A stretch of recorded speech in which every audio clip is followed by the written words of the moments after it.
Thanks, Eric. Now, firefighters quickly put down a burn that got out of control west of Helena Wednesday afternoon.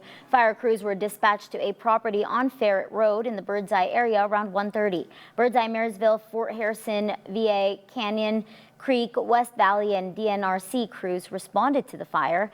The fire burned about 4 acres before being contained. Birdseye Fire Chief Kyle Sturgill-Simon says fire fuel mitigation is important, but urged people to use caution when burning.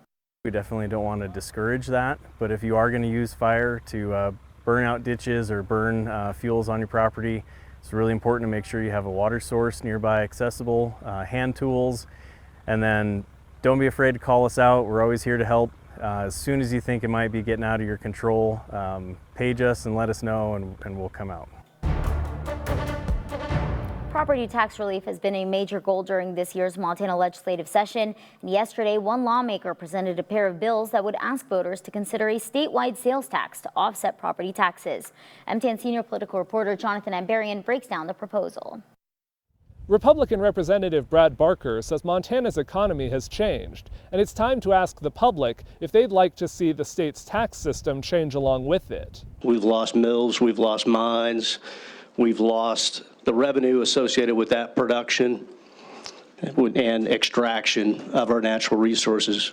At the same time, we've seen a significant increase in the amount of tourism coming to this state. Barker is sponsoring House Bill 841 and 842, which both received hearings in the House Taxation Committee on Wednesday. Neither bill would actually implement a sales tax on its own. House Bill 842 would ask voters whether they want the legislature to consider enacting a statewide sales tax of up to 4% and use the revenue to reduce property taxes that fund public schools and universities. It would call for exempting required purchases like housing and groceries. House Bill 841 would propose a constitutional amendment, putting it into the Montana Constitution that any general sales tax could only be used to pay down property taxes, unless 3/4 of the legislature voted otherwise. Those supporting the bill said a sales tax could be another tool to help relieve the property tax burden, and these proposals together could keep guardrails on that tax. The question is, how do we ensure that the local taxpayer isn't just getting taxed again? And this defines a way of doing that. Those in opposition warned that a sales tax would have a bigger impact on lower-income Montanans and could make education funding more volatile. I feel it really does put the voter in a very nasty position of loving their schools and wanting to fund them and feeling this terrible property tax burden and having to make this false choice.